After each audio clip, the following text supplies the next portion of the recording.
But three-man crew, autoloader, pretty mean. It looks like Al Duffy's coming out. All right, everyone. Those of you that were here during the Gulf War, this is one of the vehicles that's up quick.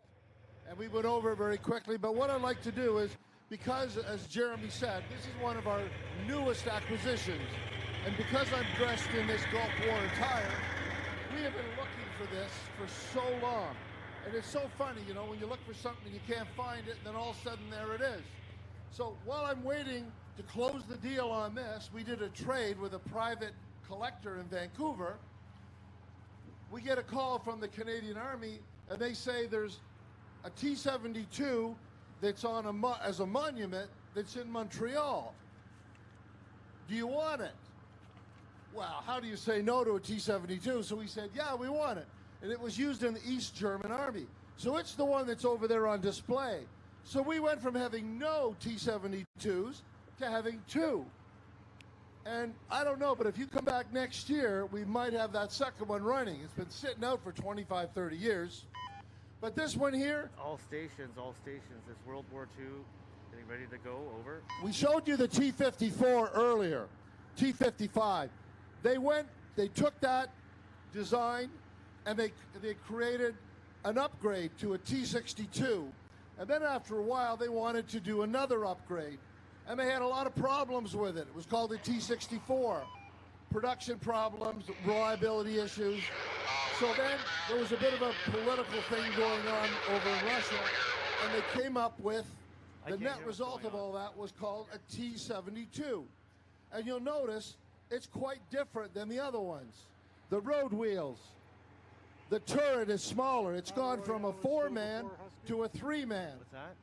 So there's quite a bit of changes there. No, Husky. But let's talk about Iraq. Unless I'm mistaken. Iraq purchased the T-72s, and usually they're Republican Guard. They're elite troops had them, and the others didn't.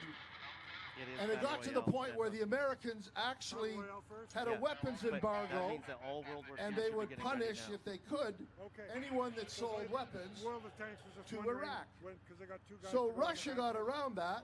They sold it to them in kits. And then while you're there, tell them that everything and they called it the Tiger of Babylon. This is not commonly known. The Tiger of Babylon, it was a T-72. We're going to give you slightly less interference. Of course, you don't see it. It's like a swan. One of these events is there's complete chaos going on behind the scenes to provide such a wonderful thing for the outside. So it's your all-access pass to a keynote, after all. So now you know a little bit about what's going on in the radios that you can't usually hear.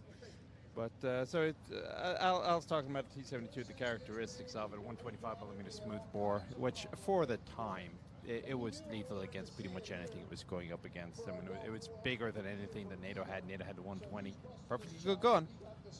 But the Russians were bigger. The steering and transmission on it is very interesting. It actually has 2 gearboxes, one for each track. So if you push down the clutch pedal, you lose steering and brakes to both tracks at the same time.